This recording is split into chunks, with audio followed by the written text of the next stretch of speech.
status of fatherhood in Uganda. Research done by Makerere University, and these are the statistics. 5% of men provide for their children and connect with them emotionally. This is in Uganda. Such a Only very small number.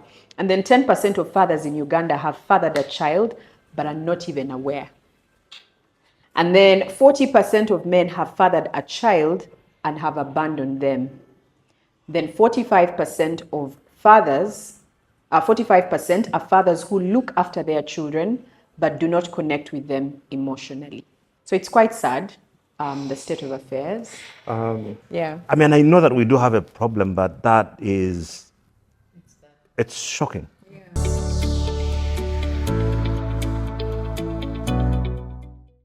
Hello and welcome back to Reality Check. We hope you are doing well and enjoying the holiday season with your friends and loved ones. My name is Rachel and I'm your host. This is a channel that cares for hearts and minds, and we have conversations in the area of wellness and mental health, particularly around family, parenting, relationships, and the workplace. So we're happy that you are back. Thank you for those of you that are regulars and those of you that are new. Please consider subscribing to this channel and join the community of people who are taking their mental health seriously or who would want to take better care of their mental well-being.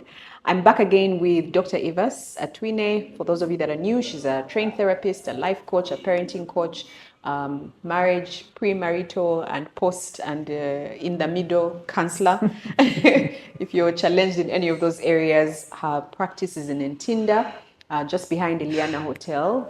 You can head over there and of course take advantage of the contacts on your screen and receive the help that you need. Also back again with us is my husband. For some reason, Dr. Ivas feels like my husband will be useful in this conversation. Please note, by the way, I never suggest them. It is always Dr. Ivas. Can you imagine that? What? I'm just saying, good. Don't I think you're useful? No. I do. I really do. a prophet. Yeah, it's never without honor. Never without honor, except in their own. Boy child has suffered. Oh, Lord. Anyway, we are back again with Mr. Mwine. Mr. Mwine is head of radios at Next Media, and he's also a husband, as you have heard. He's a father. And today we are going to be discussing a topic that is sensitive in different ways. And we are going to be talking about runaway fathers and husbands. You know, increasingly we are seeing more and more men getting up and leaving their homes. Not that they are coming back, they're just saying, like, I'm done with this responsibility. I don't want any part in it. Perhaps they've had issues with their partner, and so that has caused them to leave, or they have started another family entirely. And so we want to address this issue in conversation today. But before we do, I just wanted to share some statistics that were shared with me by Dr. Ivas. And it's titled Status of Fatherhood in Uganda. It was research done by Makerere University, supported by, I think, AfriChild. And these are the statistics. So 5% of men provide for their children and connect with them emotionally. This is in Uganda. And then 10%, what? Yes, 5% of men provide for their children and connect with them emotionally. It's such a Only very small number. And then 10% of fathers in Uganda have fathered a child but are not even aware. Yeah. And then 40% of men have fathered a child and have abandoned them. Then 45% of fathers, 45% are fathers who look after their children but do not connect with them emotionally. The last one. 45% are fathers who look after their children but do not connect emotionally with them. So it's quite sad, the state of affairs. You have a question? Yeah. Is it possible to have another guest handle this one? You don't feel qualified?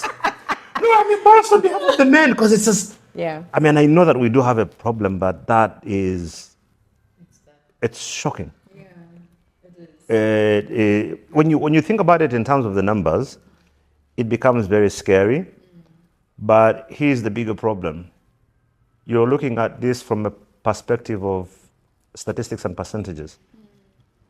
Think about it from the perspective of this is a child. But this is not just one child. This is many children who don't have fathers, don't know their fathers, are not bonding with their fathers, are not being taken care of by their fathers. And then cascade this down 25 years from now. What society do you then have?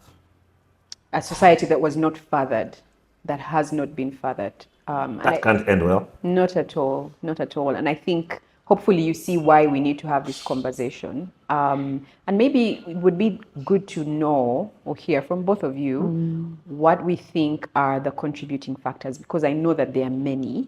And that's not to excuse why men are doing this, but I guess it's good to understand the problem. So why are men increasingly abandoning their families? What are some of the factors that are contributing to that?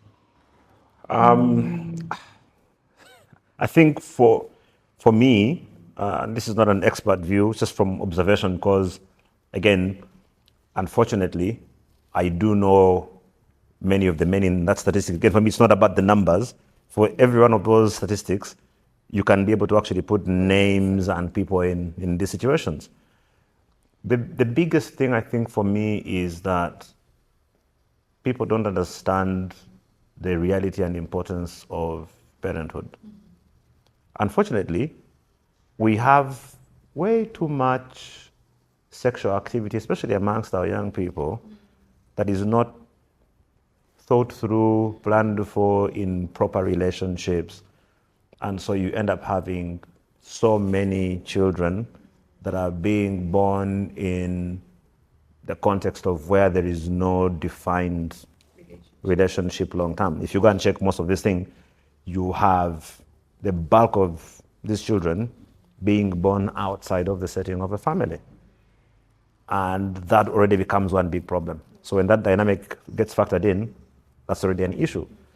The other one then I think for me becomes, post that, the issue of men fearing responsibility, not being ready for responsibility, being incapable at that time of having that responsibility. We just recorded a show, and I think one of the things that someone said, that the one thing that they are really scared to hear are the words, "I am pregnant." Imagine that.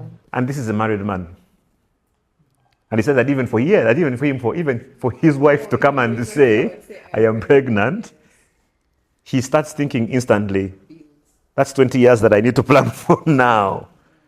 So you can imagine how overwhelming that can get. And those are just two of the reasons that would, I mean, there are many others, but for me, if you had to pick one in particular, I think it's that we have way too many unplanned children, and people then just choose the easy way out and don't want to take responsibility for the fact that now there's a life that's dependent on them. For me, I think that's where the whole problem sort of comes from. The rest of it is, back down, and I'm sure we'll talk about it, the mental state that these men end up then being in and how they don't know how to deal with it, and therefore the only thing they can do is run away. Run away, run into the bar, run. We do a lot of running as men. Yeah, Dr. Evers. Probably don't have kind words. No, there can't be any kind words. There shouldn't be any kind words.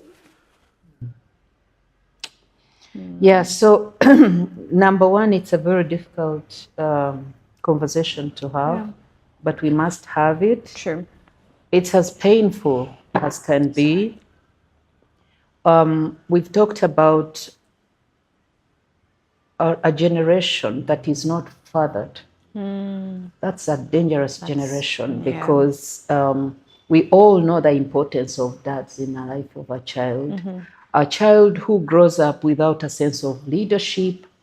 I mean, us women, we are still struggling to believe this, but children don't look to us as leaders. No, they look to dads as leaders. Children who have no sense of authority, because again, dads bring in authority in that family dynamic. Dads are responsible for nurturing courage and risk-taking, does that surprise you that then children have no idea that we are having men who are also struggling with this sense of clarity, but also courage to do things? Children who have no identity. Now, identity is a big thing. Identity, as a psychologist, identity crisis can actually disorient your life completely. Now, dads, I think this is global. It's a global thing that children take up the names of their dads. Right? Yes. So in this family where your children are the Mwines and my children are twins. But imagine what kind of identity they are taking on. So if you are a runaway dad, what's happening to these children? And of course, in my line of work, I've met so many. It's heartbreaking. Children who know that their dads are leaving, but they can't connect with them for one reason or another, as Ben was saying. It's heartbreaking because then a child goes through life and they have no sense of campus. They have no idea where to go to. They can't say, I'm the Mwines, I'm Mwine. They're like, am I? But where is the Where Mwine? is he? Yes. Where is he? And it's so children who are bitter. So we have so many hurting generations because of the choices dads have made to run away from their children. And it's not fun. It's not something nice to look at. It's painful as can be. So we need to, that's why I'm happy we are having this conversation. Those statistics, you know, when we say 40%, I did statistics, so let me explain it in simple terms. When we say 40%, it means in every 10 dads, 4. 4 in every 10 dads. That's a lot. Doesn't know where their children are. That is so scary. Just imagine 4 in every 10. Because when we say 40%, it looks big, but it means 10. Now there is one you read last, which 45. Was read it last. It was a 45%. Now that is half in every 10. 5 out of 10. 5 out of 10. So half of the fathers don't do what? They don't connect with their children. They don't connect with their children. What does that mean? What does really that mean? What kind of generations are we raising? Does it then surprise us when we see all the disaster, look, I've been following events around school shootings. Not here. In the US, I don't know if we had access to guns, where we would be. I don't know. I think we would have school shootings. Hopefully we're not there yet. Day. No. But we are getting there. We are. Now, I've been interested in those stories. Just check. There is no dad in those. Most of them, there is no dad in the lives of those children. So, but can I ask something? So, we know what the problem is, but then you have now Dr. Eva's this whole movement of feminists and women who say, we don't need these men. I can be able to raise the children on my own. And a lot of the reasons they give for doing things that way is because of this statistic. So where does that leave you? Where, because the men have been absent, the man made me pregnant and has not bothered to take care of his child, to hell with the man, right? And then it becomes now perpetuated again. So the next generation of women that come in are saying, I don't need a man, I don't need men, and yet they're still getting pregnant. 100%. And actually, I wrote it down as one of the reasons, Ben. Now you want me to begin there, right? Yes. Yeah, so I think it's one of the reasons, but it's not the biggest reason. I will say that. It's one of the reasons. It's very unfortunate. Here we have talked about whether feminism has helped women or disempowered them. I think women who haven't understood the whole feminism thing, they're just jumping on it. They think to be feminist is to live without a man. But why do you need a man to have a child? Why do you need a man to have? I know people can have children in any way they want, but that's a distortion. It is. We call it a distortion, and it's a big distortion. Any woman thinking they don't need a man to raise a child, but you need a man to make a child. That's shameful. And I'm not shy to talk about it because it is a very big distortion, and we are seeing this later on. And I'll tell you, Ben, later on, I mean, it's much easier to acquire a child, but in raising and shaping the future of this child, most of my sisters have realized actually they need a man, right? So it's not as easy as just having a child. I've met a number of them that are stranded with the children. They thought they can take care of them. You know, this whole notion of I can take care. But what is it? Can you unpack that take care? It's not just feeding this child. This child is going to grow up and ask you so many questions. How come I don't have a dad? That's why some of them are so angry. They turn to their mothers and say, can you explain this to me? Right? So it's not normal. And once again, anyone who thinks they don't need a man to have a child, to raise a child, but they need a man to have one, that's a shame. Now, coming to your question, Rachel, I'll add to what Ben has mentioned. One of the reasons, I said feminism is one of them, but it's not the biggest. It's not the biggest. I think in addition to what you mentioned, people are not, there's a lot of casualness. People have casual sex. People have no idea that this is leading into making a human being, and this human being is going to be a whole lot of responsibility. You talk to that. I don't want to come into that so much, but let me mention one more thing. I think a lack of a bigger picture. Again, maybe it's also hinged into the casualness. Ben and Rachel, I'm sure I have seen this. I've seen men who abandoned children, who abandoned families. Years later, they are stranded, absolutely stranded. They have nothing to say at weddings of the children they abandoned. They have nothing. They have nowhere to stand at a function when children are graduating. They are asked to give a speech. They just have nothing to say. They are absolutely embarrassed. They have nothing to go back to. They realize that actually the deal they thought they had when they abandoned their marriage wasn't a great deal after all. Essentially, they've died in their movie. It's so sad. It is. It breaks my heart. I have watched a number of them. I'm looking at this particular one who abandoned a family of 5 children. Wow. And these children have been graduating, they have been wedding. So a recent one, he was there. You know, it's sad to see a leader ashamed. You know, I have so much respect for men. I've grown up respecting men, and because I respected my dad so much. So my dad was such a great symbol of respect. And so I have a hard time disrespecting men. But when I see a man do dumb things, embarrassed, he has nothing to say. So he gets up to give a speech And he at must the give daughter's wedding. He starts a statement, he can't finish it because he knows nothing about this family. He's invited to attend the wedding. So he's there, he's like, oh, my daughter is good. Like, what do I mean good? He's trying to just make up a few things to say. It's heartbreaking. It's not a good sight.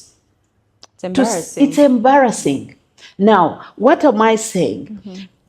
You know, Rachel, you've already said that I emphasize this. People who don't project life. So they make what we call emotional decisions.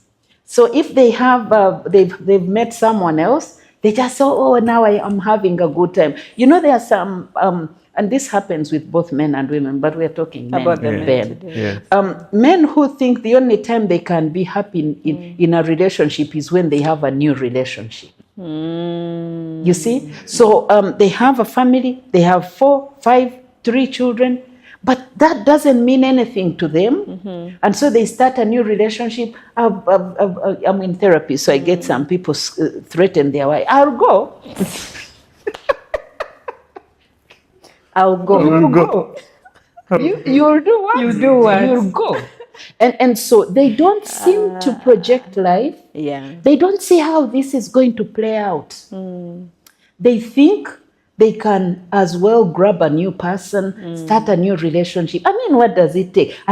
One of them was saying, it's very easy for me. I can have other children. But you see, you're not projecting life. So I think that casualness of you can abandon children here, go have others, and you don't see how this is going to play out in the long term. I need help understanding this, Dr. Evers, because if I'm being very honest, my heart is really heavy right now, just listening to this conversation, because I can't get emotional because the camera is here, but it's a big deal for me. I grew up with a father who really, really loved us. He was away for a small part of our early childhood because he was studying. Then he got caught by the war. So the first time I really get to start to know my dad was when I'm just about to go into high school, and which means you're only going to get to see him during the holidays and, so all of that.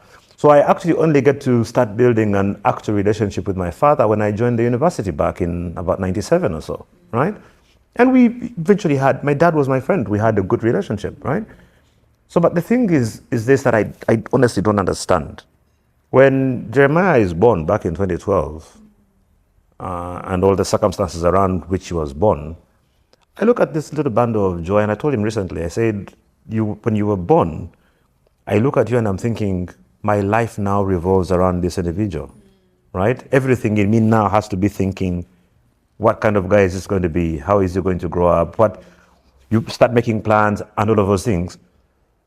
What I'm struggling to understand is, what is it in the mind of a man, in the heart of a man, where he knows that there is someone there who bears his DNA and chooses to walk away? Especially where it's not that they don't have the means to take care of this person. Maybe I'm angry with Rachel because she was a horrible woman, and I'm abandoning and just upping up and going. What are they thinking? I can't find the... I will explain it to you before you explain, and I want you to speak to culture, because I feel like culture plays a very big role big in the conversation that we are having today. I think we were talking about this earlier on the lack of boundaries. When you pass some boda men and they are catcalling you or commenting on your behind or whatever, it's almost like men have been given permission to do what they want. There's some level of responsibility, yes, but on the whole, I mean, if somebody can tell their wife, by the way, I will go, and that is a valid threat where they are concerned, then I feel like it's coming from somewhere. Either they saw their dad do it, or we have in the culture today people saying that it's okay for men to be unfaithful, it's okay for men to cheat, because in some people's minds and in a lot of men's minds, that has been encouraged, or it's one of those evils that it can pass, that it's okay for me to have another family because that is the way men behave, and I want you to speak to culture and the role that it plays. Culture, mental health, yes, there's the aspect of men actually dealing with some real big challenges. Again, we're not condoning what men are doing. I think we're trying to understand and establish the problem. Yeah, neither are we condemning men, but we are condemning the behavior. Yeah. So, yes, culture. But you see, this is what, and I'm going to base it on psychology. We are all born selfish, right? We are all born 100% selfish. I've explained this. The first 1 year of our lives, we are operating purely on selfishness, self-centeredness. So what the environment teaches us is either going to reinforce selfishness or it's going to Counter it. counter it. Unfortunately, some of the things that are taught promote or reinforce selfishness. And by the way, we never see it that way. It starts from when children are young, right? That's why I've explained here the importance of reality, principle, that life is not about you. Remember that selfishness is rooted on a principle called pleasure. So for you, you need happiness, pleasure all the time. But you see, you need to be helped to know that there are moments when you're not going to have happiness, and you need to check, where is this coming from? Is it me who has caused it, or another person has caused it? So from the time of a child is 1.5 years to 3 years, we start implementing or instilling that principle for a child to know. Number one, life is not about you alone. Number two, life is not about pleasure only. There are moments of pleasure, but there are moments of responsibility. So we introduce the reality principle. From age 3 to 5 years, we introduce another important principle called morality. So we help a child to know this is right and this is wrong. So then the brain is programmed to know that there is right and wrong. Now, I thought I would put it in that foundation for us then to know that culture, then what is culture? So the environment around us is going to help us reinforce that. Now, I ever mentioned here, and let me emphasize it, that the first 5 years of life, that's why we call them character formation stage, formative years. Now that is when 90% of a child's perspective is formed. So now culture. The culture you're talking about, a permissive culture, where this person is still struggling with what maybe they were also taught at home that this was okay. Them boys will always be boys, or some of these things we think pass, but they have a very big impact on our outlook to life. So then this man grows, and they hear you can do anything and get away with it because we are men. But when you check, they don't have a valid reason, nor have they invested in challenging this notion, that narrative, that for them they can. It's culture is very interesting. And by the way, I love culture. I'm sure we're going to have a conversation on culture. But we have to be very careful that we evaluate certain cultural practices and challenge them. Now, I've always asked people, does that help you? Because we have to check this cultural practice. It doesn't matter how many people are doing it. We say, who is not doing it? But everyone is doing it. Everyone. And that's, by the way, that's not true. It's a distortion. It is. What do you mean everyone? I know there are some great men out there who are there for their families. So whenever I get men say, who is not, because us men, no, you're just trying to validate behavior. But it's not true. But the point I'm making is, whenever we run after cultural aspects, we lose an opportunity to challenge them and say, does this work for me? Because as I've mentioned, you can move as a group, but consequences are suffered individually and in your private space. The struggle is real. I've seen so many men that have run and they have nowhere to go. And when the drama is done, when the movie is done, and the credits are rolling. You are a lonely old man. That's scary. It is. They have nowhere to go. Can you imagine the amount of regret you have at that point? And there's nothing you can do about it. And there's nothing you can do about it.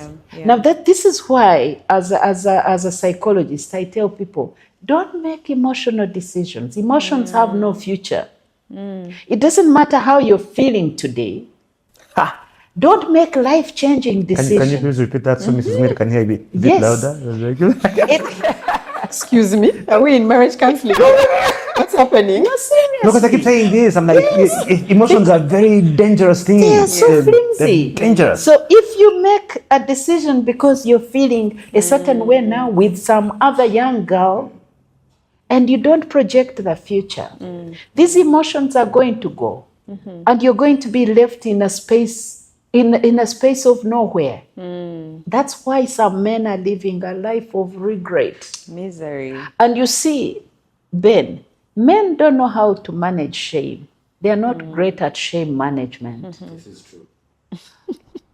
Agri is nodding his head. No. Yes. I don't think any man can argue with You that. see, and this is normal because of the ego, Yes. and that ego, you see, that ego requires management. It wasn't put into you in an extra dose to be abused. It was put into men to help with leadership, because we need it for leadership. You need that courage, that kind Confidence, of. So, yeah. but now men have used it, have abused it.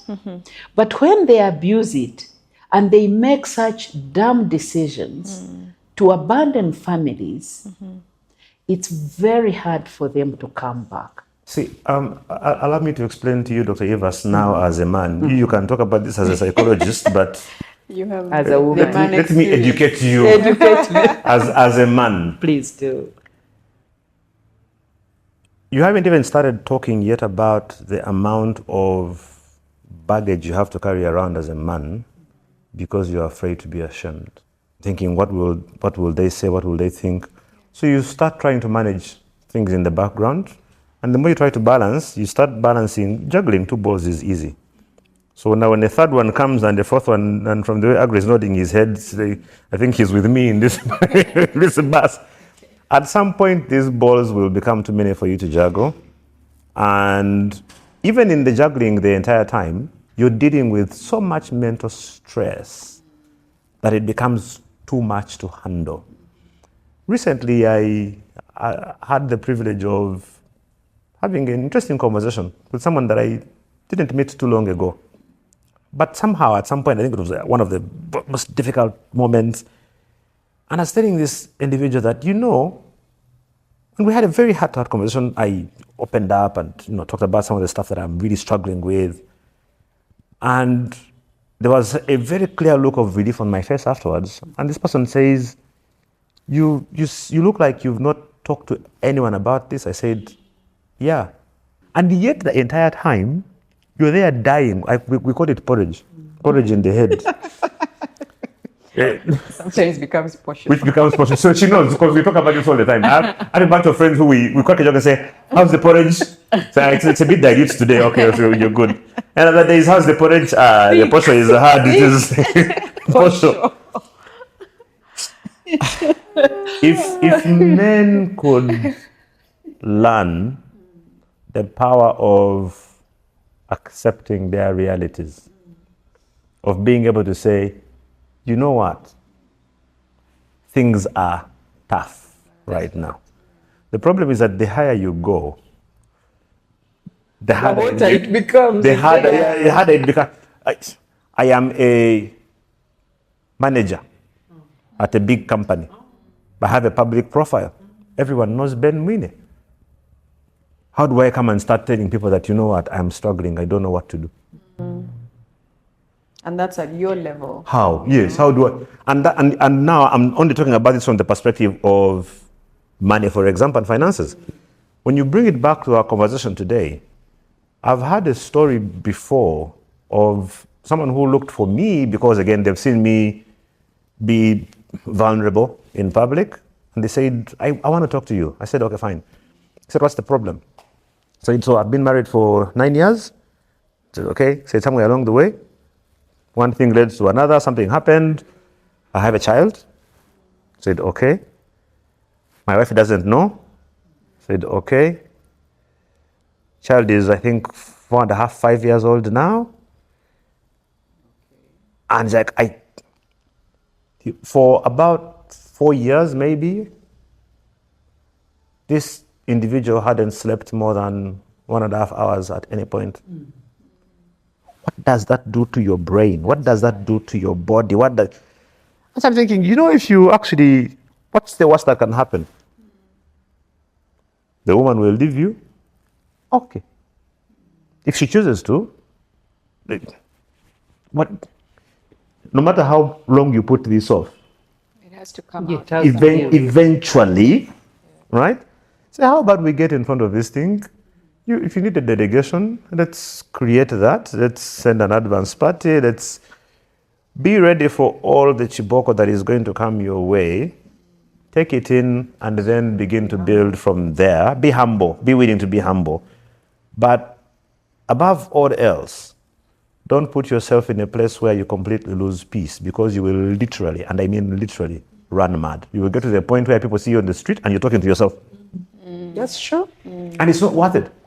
He goes to broken to the other half. Of course it was tough.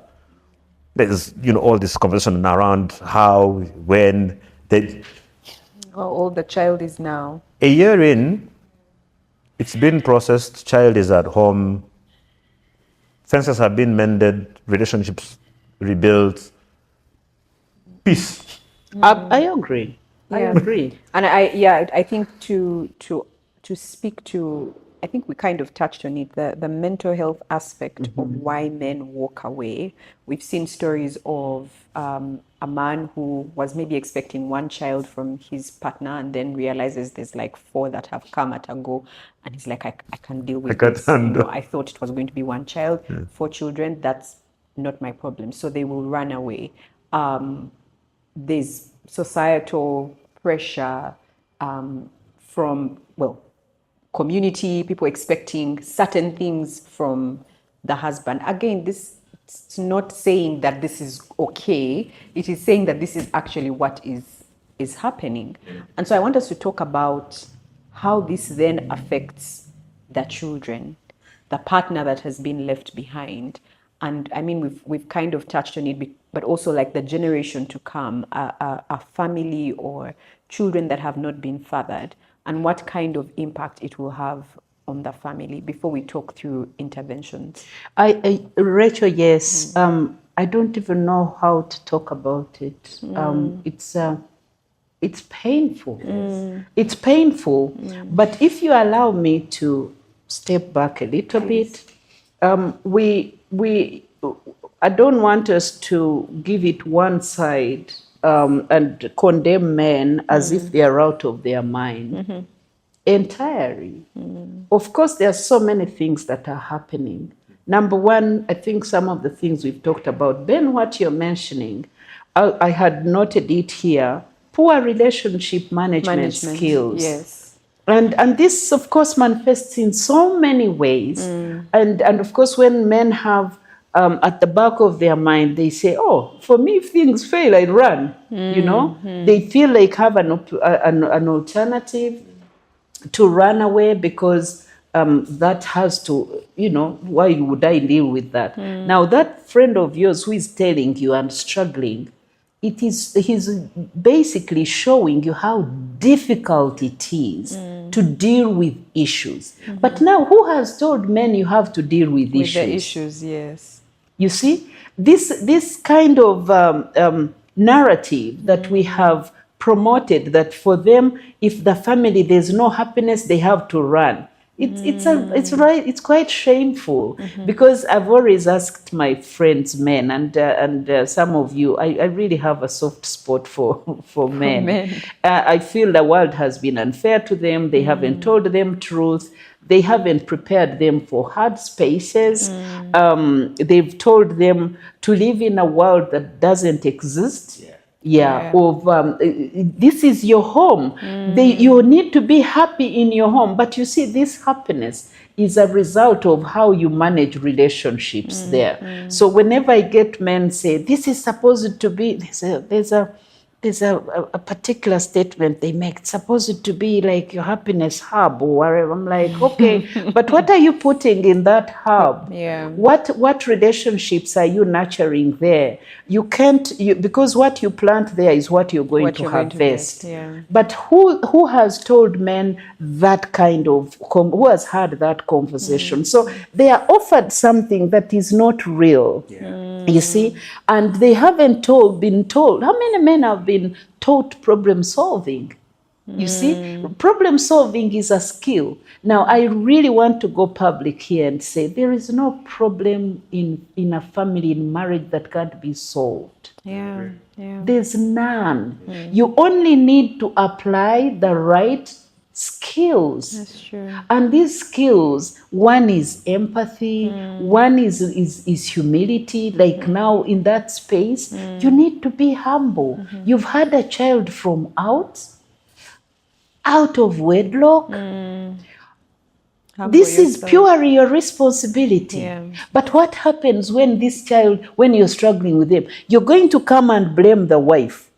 You know, I did this because you didn't treat me well. That's not true. Yeah. You made the decision.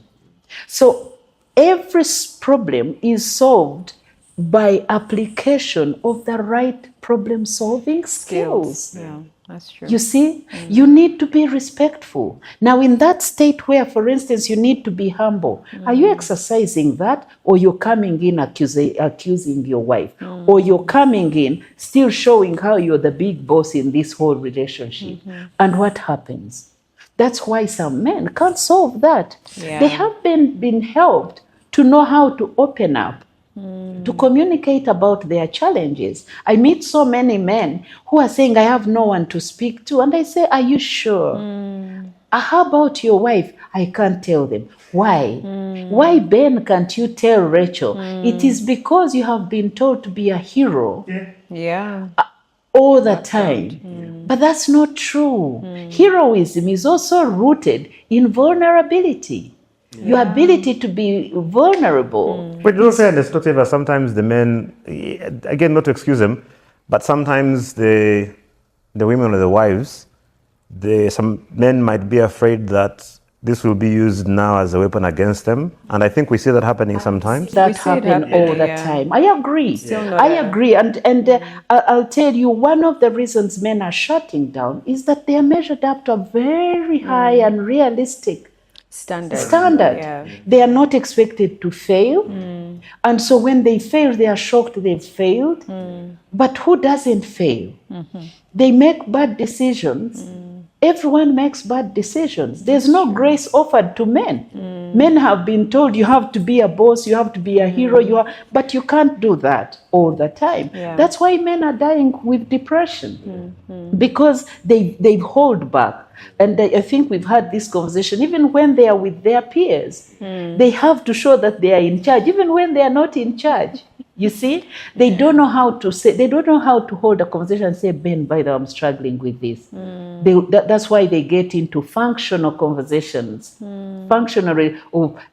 conversations about cars, money, politics. big business, politics, sports, sports, because they are avoiding emotional conversations where they will say, I need help here. What do you say to the man? Because again, for me, as a man, I think this is the gist of where I see the conversation at. What do you say to the man who is watching Reality Check right now and is thinking, we are going into 2025. I have 4 kids. They're supposed to be going back to school at the end of Jan. And you talked about projecting. And I can project and see that there's no school fees. I don't see where it's going to come from. I have no idea what to do. Any place where I have turned and asked for help,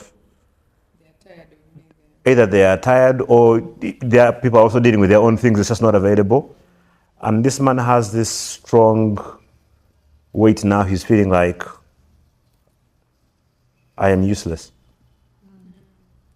How can I not be able to take care of my own children? Like when they ask me, Daddy, when are we going back to school? What do I tell them? Companies are shutting down now in December. A big number of them, because of the circumstances, are having to lay off people.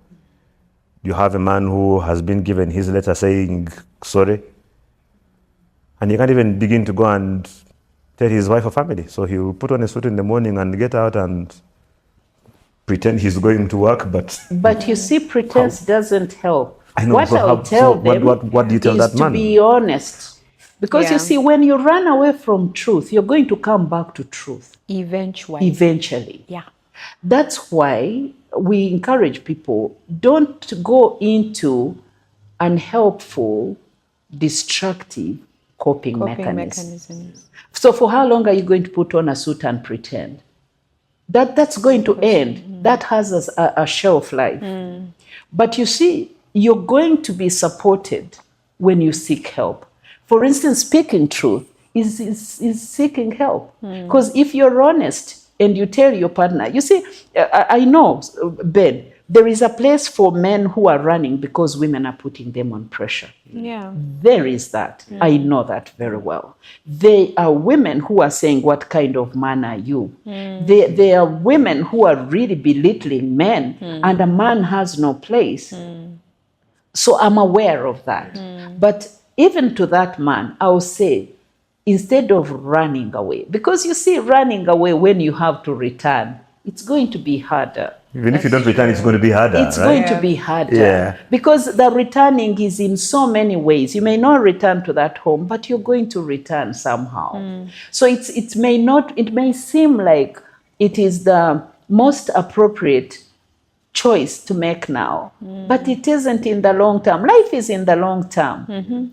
If there was no long term, we will all do certain things. We want, yes, what we want. Moment. But the fact that life is not short, and we're going to come back to that place, we're going to come back to the consequences of the choices we've made, then I would say to that person, don't run, but also be honest. Be honest with yourself.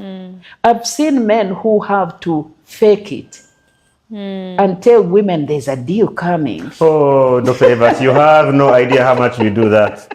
You have no idea. You have no idea. You know what I always tell her? No, don't worry. I'm working on something. I got this.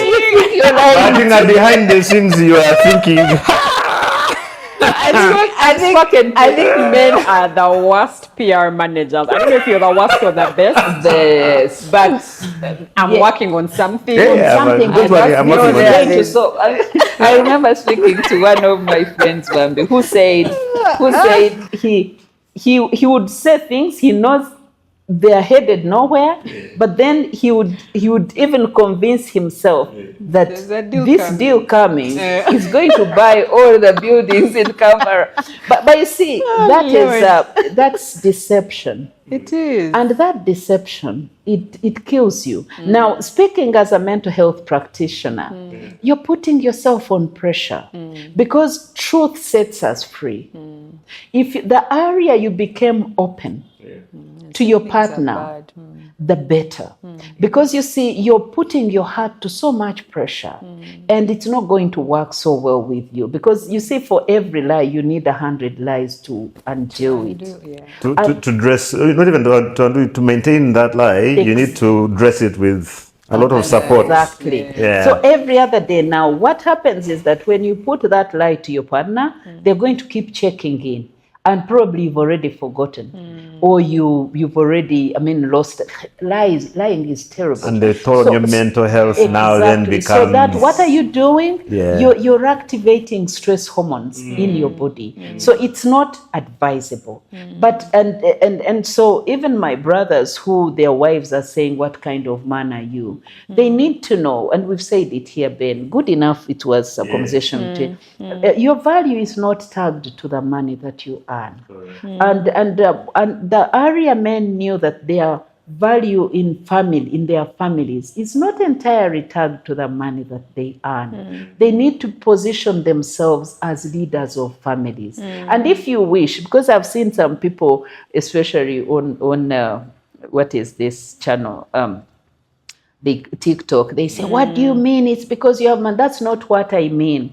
You see, a leader of a structure, that structure is not entirely dependent on the finances. Yeah. Economy is just one component of the family. Yeah. But there are there's so much to your leadership than just the finances.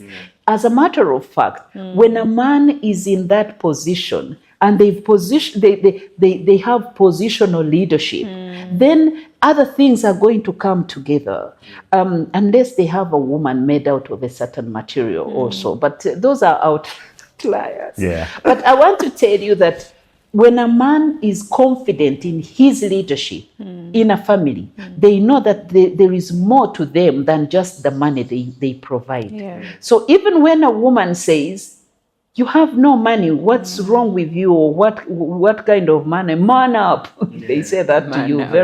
Women don't say that. Please. But you see, when you're confident in your place as a man and you're directing the affairs of the family, money in this country is not, this country doesn't run on our president's money.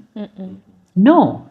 Does it? No. We have money from market vendors, we have money from donors, we have money from I don't know where, we have money, but he's providing the leadership yeah. right? Yeah. So that's exactly what a man is supposed to do. So even when a woman says, when you're confident, you're going to be well. Yeah. It's going to be hard because those rough killer words are not a cup of coffee for anyone. One of the things that I hear a lot that really annoys me is hearing young men say, no, I can't get married if I don't have money. And I keep telling them, you're in trouble. Because if you think that your marriage is going to be determined by how much money you have before you get married, what happens if you get married and end up in the sort of situation where, I am where now the money is not there, but you've now created this impression to your fiancé, whoever, that Sente Diriwo, the money is there. That's going to be a problem. But also the other thing I think that for me, I'm sort of trying to learn, especially with the next generation, being able to let our children understand to a certain extent the hardships that we have to deal with sometimes. I've tried to do this with my boys. I've tried to do this I like hanging out with my nephews and sons of my friends. I love spending time with them, having conversations, because I think I can be able to add value from my 45 years of experience, the things that I think I can impart onto them that will be useful for them. And I recently went out with a bunch of them, about 7 or 8 boys, and we were having conversations around money in particular. And I'd taken them out, and so I said, there are certain things that I wish I could do, but I can't now because I've made bad choices before. And because of that, I can't afford to give you the kind of day you should be having today, for example, because I don't have enough money. And then it became an opportunity to actually have a conversation around what does that mean for you as a boy now? 16, 15-year-old. Yeah, 16, 15-year-old, so between 15 and 18. What do you need to do now to understand your identity, who you are? How do you deal with rejection and failure? How do you set standards for yourself that don't necessarily put you in a place where you are feeling like, oh, I failed because I don't have money, or because so and so has money, me I don't, therefore my life is now completely worthless, right? Because I told them, look, one of the key things that I remember mentioning to these young men, and I say it to any young man who cares to listen, I tell them this: you are going to do some really stupid things in your life. As surely as night follows day, you're going to do some stupid things. You're going to make some very big mistakes.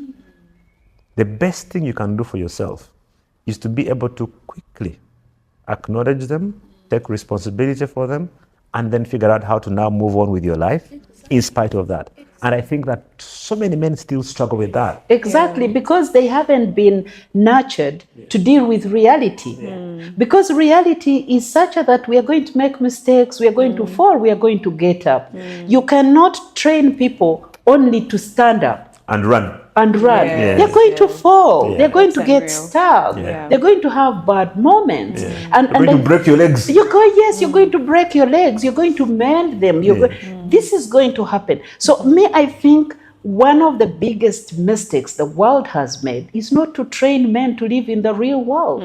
You see? And so that's why we have put unexplainable expectations on them. Their standard is so high, you can't do this. And I've had men put fellow men on pressure. What kind of man are you? You can't take care of your family. How can you be indebted? Yes, well, you can. You can. Because then when they know that the world they live in is broken, then they're going to face reality and make good choices. They need to know that they can have a family where a season of unhappiness. You see? So if you tell a man your family is not run, what are you saying to them? How is that a solution? How is that a solution? Grab another woman. That's not a solution, because then you need to tell them that when you grab another one, that is going to be double responsibility. Extra. Like, Just adds extra baggage. Like, I want to round up this conversation to interventions, and I think that we are kind of talking about them as we talk about what the problem is. There's the training, the upbringing of men to live in the real world. Absolutely. And not put on a facade, because that's not real and it's only causing more problems. What else can we do at even a macro level, for men to realize that running away is not a solution? How do you stay and figure out your issues, even though one of your issues is your wife telling you what kind of man are you? Yes. Yeah. So interventions. I'll go first. Then I think I'll talk for micro and macro level. At micro level, men to have a teachable spirit as well. Yes. Yeah, because there is a lot of learning in relationships. Unfortunately, they haven't benefited like women, where everyone has descended on a woman. What kind of woman are you going to be? What kind of wife are you going to be? There isn't an equal question that is given to men. What kind of husband are you going to be? I've never heard that question. And I really am intentional personally about our son, because knowing what a husband is in a home, knowing what a father is in a home, I'm personally intentional about, you can't treat a person like that. You have to apologize. Simple things that are going to help men have good relationships, because you cannot have a relationship that is service from one side. Someone has to own up for you, has to apologize for you, you need basic skills to manage relationships. That's why most men are running away, thinking the solution is to start a new relationship. But how do you make this relationship serve you? What skills do you need to put in? What investment do you need to put in? How do you manage work and life so that you have a good family? That you don't have to then be on pressure to start a little pleasurable relationship. So that is very important. Secondly, what should happen? I think in running away, I've just noticed my experience traveling to other societies, and Ben, you can correct me here.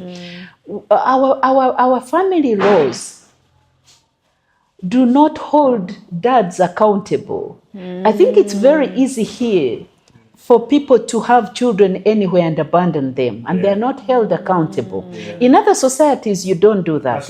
I really want to check in with our policies, and whoever is listening in, I think we need to have a conversation on that, because we can't have a society where people are just having children and not taking care of them.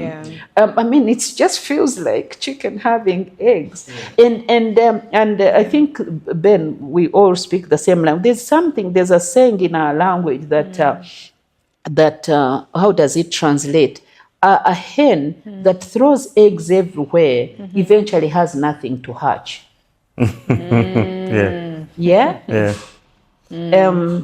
I can say it in my language. Can you imagine that? So just you're throwing here, but at the end of the day, what are you consolidating? You see that, and to be honest with you, now that I'm in this age group, this level, it's harder. This is a stage for consolidation. Yes. Life unfolds in seasons. So there is a season of hard work, investment, and all that. And there's a time with children and all. We need to enjoy every season. But this season we are in, where now you're aging, and someone has nothing to age with, you have no family to anchor you. Some people are dying of depression and loneliness. It's not fun at all. No. So we need to, I think I've said two things in one. Rachel, let me break it down for you. One is for men, and I guess women, but we are talking men. For men to look to the future. Project life. Project life. How will it wrap up life? That's a takeaway for me for next year. I'm going to go put that How down. is it going to look like? Yeah. These choices you're making here, these children you're having at age 60 because you can have children, these new relationships you're starting. We are going to do a session on cross-generational relationships, but so that's not a conversation That for should now. be fun. But I've had some of the men who are running away from families, they need warmth. They need the younger people for warmth.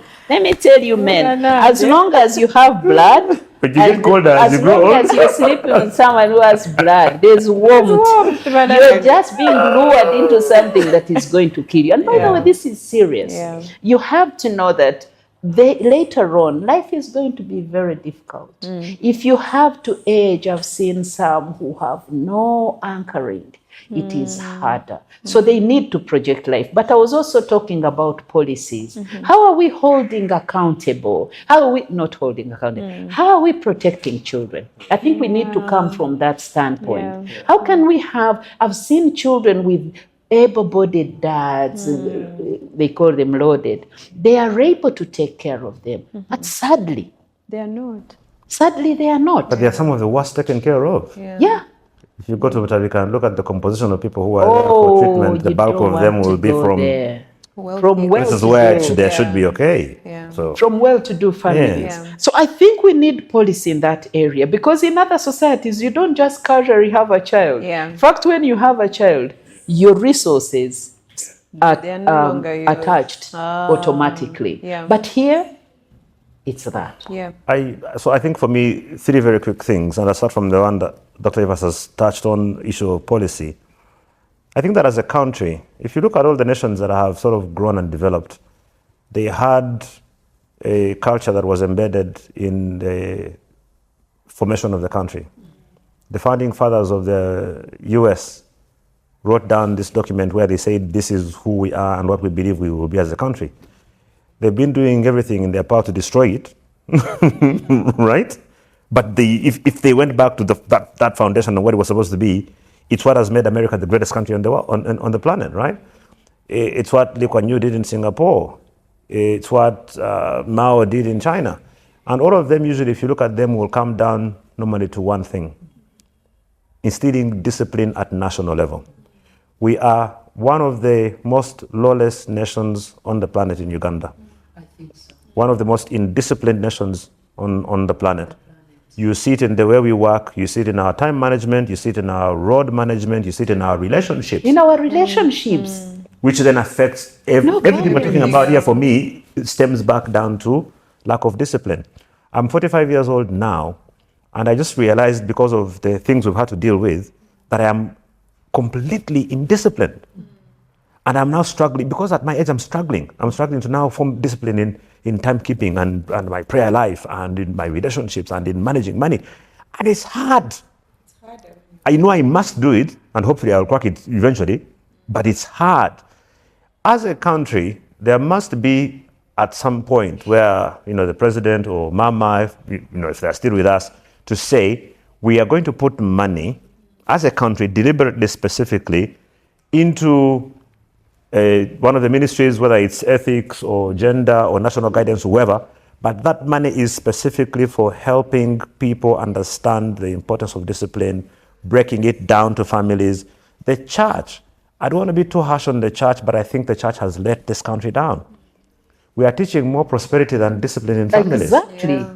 We are teaching more prosperity than ethics and integrity.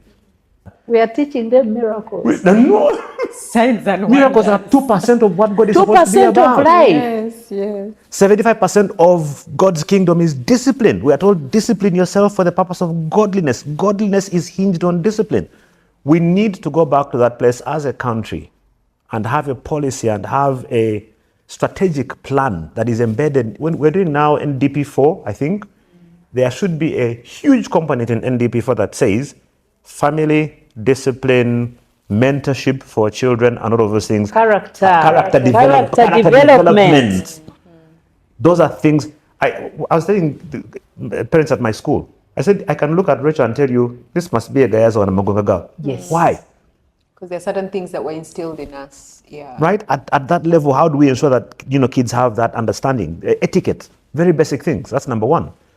Number two is something that people keep ignoring and trying to run away from, but unfortunately, without it, you're doomed. I don't understand how any man, and we're talking about men, so I'll speak to men. I don't understand how any man manages to go through life without having the anchor of hope. And by the anchor of hope, I mean being able to know I can go to God and pour out my heart and say, Mukamba. One of my favorite prayers nowadays, Dr. Evers can interpret for your viewers. There are times when I'll be saying to myself and I say, Hafomuyuru.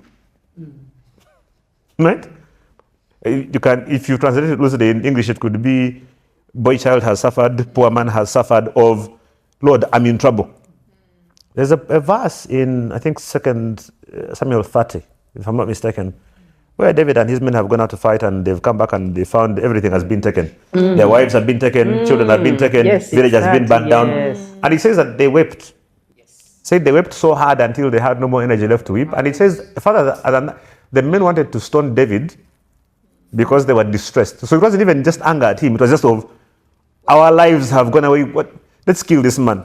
Because our outlet normally is just to, where do I vent this? And you see this in families, people vent on their wives. They're struggling at work, business has jumped, they take it out on someone else. It says, even David himself was greatly distressed. But then it says something interesting. It says, but David encouraged himself in the Lord. If you can't be able to encourage yourself in the fact that God says that as a father has compassion on his children, the Lord has compassion on those who fear him. That he's a father to the fatherless and the defender of widows. Those things that you hold on and say, in Lamentations 3, and I don't want to preach, but allow me to say this. One of the most powerful Bible chapters for me, and it doesn't matter if you're a Muslim or atheist, I would strongly recommend that you go and read the book of Lamentations 3. Because in this book, the prophet Jeremiah comes and says, all these things, life has jumped, biganye, binemye. In one of the verses he says, I have forgotten what prosperity is. I am deprived of peace. Said bitterness, gall, kwegamba, things have jammed. But then this is what he says. He says, yet one thing do I call to mind, and therefore I have hope. And this is what he says.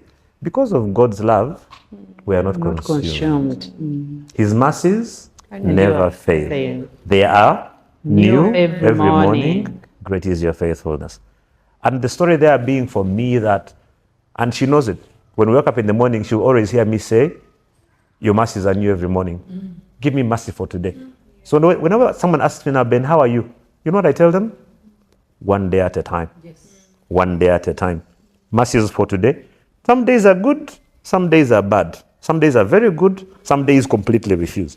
But as long as you're doing one day at a time, you're going to get there. Finally, and I'll say this to men, you need to find the strength to be able to find someone that you can talk to about what you're struggling with. Ideally should be your wife, but even that might be difficult. She might be like the third or fourth person you eventually come to, that's okay. There must be someone you can go and tell and say, you know what, Agri, I don't know what to do. There is a certain peace that comes from unburdening and being able to just, they say a problem shared is a problem solved. the challenge that we have as men sometimes is that when I go to Agri to tell him my problems, I go to him asking, thinking that he's going to help me. So I'm coming, I don't have school fees, please give me some money. No. There's a place where you can just go and be able to tell a few people that you can depend on and say, you know what? I'm stuck. I don't have a solution. The landlord has given me an eviction notice for 2 weeks, and I don't know what to do. Yeah. Just being able to share that alone, I think gives you a certain level of peace because you've now taken that off of yourself. Yeah. The reality of how you deal with that, we don't know, one day at a time. It might become difficult. You might get evicted, which is where the humility that you're talking about comes in, where you're going to have to go and say to Dr. Evers, can I put my kids in your guest wing for a couple of weeks while I try and figure out what to do? It's problem solving. And you go to Kashari and you sit there and say, okay, now what? Right? At some point in your life, there are things that might get difficult to the level where you have to debase yourself to there. That's right. You must be willing to do that, because from there, then you can begin to now start thinking, projecting forwards. How do I get out of this? How do I live? Because if you don't do that, you will become suicidal. You will run mad. Yes. You can't. That porridge will turn into posho. It will then become so hard. It will become like a concrete block. And at that point, then you're doomed. So find someone to talk to. No, that is important. Yeah. I will say my closing remarks, Please. Rachel. In addition to what Ben has made, I like that you mentioned vulnerability. Be vulnerable. Be vulnerable. Your body composition is the same as anyone else. Yeah. You don't have a totally different emotional structure. We all have emotions, and they have to be released. Released in a healthy way. So if you need to share with someone, release frustration, release fear, release anger, do it. Don't bottle up. Your body can't contain that. We were not created to contain pain and confusion. You have to release it. And what you've talked about, Ben, that's what we call narration therapy. Find someone. Are you sure there's no one you can talk to? So that's important. But the second thing is, I think I'll say to my brothers, that some of the things that are making you run, you can solve them yourself. This whole thing of entitlement, I know men who are leaving their homes because they are owed peace. Okay. Right? Yeah. I have no peace. I have no peace. Who has taken away the peace? Yeah. So it's important to sit down and know that your peace is embedded in your actions. Yeah. And as a leader, and that is going to be my last point, I don't know a leader who runs away from their home. Imagine we wake up and our president has run away from his country because there are better services in Rwanda.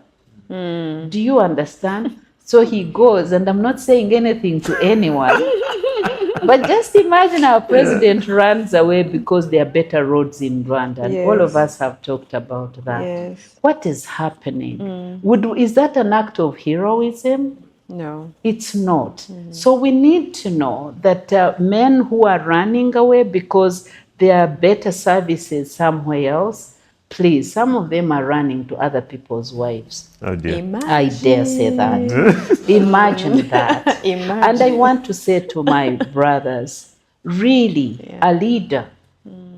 Imagine a leader who can take responsibility for their place of jurisdiction. What's going on here? How can we have leaders who just run away from their structures, their leadership structures? And I want to say to them, don't run away from the destinies of your children. Yeah. You're the one who's going You to run shape away them. from the destiny of your children just because you want to be happy. What's that? What does that even mean? What does that even mean? Yeah. I just want to really emphasize that. And sometimes, by the way, it can feel like you have a better deal outside. But Ben, I want to tell you, I want to say this again, the devil can't give you more than he takes away from you. This is true. At the time you're running away, The devil is not going to tell you you're going to have depressed children. You're going to have fractured generations. You're going to be depressed later in the future. You're going to be lonely. You're going to lose respect in society. You're going to lose all. He's not going to tell you the losses. No. He's going to tell you how it's going to be happy. That's the whole psychology of deception. It works for now. It works for now. Yeah. And we don't live in the now. There is a whole future ahead of us. Yeah. Yeah. Right? Yeah. And lastly, I want to speak to women, ladies, who are putting men on pressure, Telling us how useless we are. telling them how useless they are, just because they are in a season of lack, Black. a season of inadequacy. Life evolves in seasons. If your husband doesn't have money now or is not unable to provide for the family now, it doesn't mean the end. Yeah. There is a level of patience. Do you see how we need these skills applicable at the right time? When your husband is not doing well, genuinely. I know men who are genuinely unable in a certain season. Probably they even invested money in a venture that didn't get productive. How are you handling that? Are you hiring accusations on him, belittling him until he feels he has no space? Yeah. The thing you can do is run. Family. Yeah. So the only solution is to run. So I guess it's both. Yeah. You can hang in there, men, Yeah. but women support your husbands Yes. too. I think the women actually, even in times of plenty, there are women who are just ungrateful. Yeah. Yeah, and the sense of entitlement of, he's supposed to provide. Duh, like why is this even a conversation? We've even talked about it here, where men think or women think their husbands are just ATMs. ATM Oh, dear. machines, we must do this, we must do that. Our children must go to this school. So I think everybody kind of has a role to play. Yeah. And like we were saying, we're not condoning, neither are we condemning the men. I hope this has given you like a clear picture of what is actually on the ground. We started off by saying I think there's a lot of permissiveness. There's a lot to be done there with the young boys and young girls who are not yet in the context where you can actually uphold this responsibility. Because having children is responsibility, having a family is responsibility. And if you are not ready for it, then I think we should not behave like we are ready. And then when the responsibility comes, we are running away, So this has been a hard conversation. Depressing conversation. I feel very hard exhausted. conversation. Yeah, Very I mean, exhausting. my heart is still heavy Yeah, from the stats you shared. very- I can't Very, I very can't see past exhausting. them. Yeah, very exhausting. It's a reality that we are An actual reality check, right? an actual reality check. An actual reality check. For those of you that pray, I think you know how to pray for families and for men. For those of you that need to make laws and policies, you also have your work cut out for you. Is there something that we can do at a macro level to make sure that the young people are guided to start making better decisions and to behave in the way that they should be behaving? So we'll leave this here. Of course, this is a conversation that never ends. If you have any ideas, please type them in the comment section. And you never know who will pick it up and run with it. Yeah. So thank you for watching. Please stay healthy. Please be responsible, dear men and women. Until next week, we love you guys and we hope you're enjoying your holiday season. From us to you, it is Merry Christmas and a happy 2025.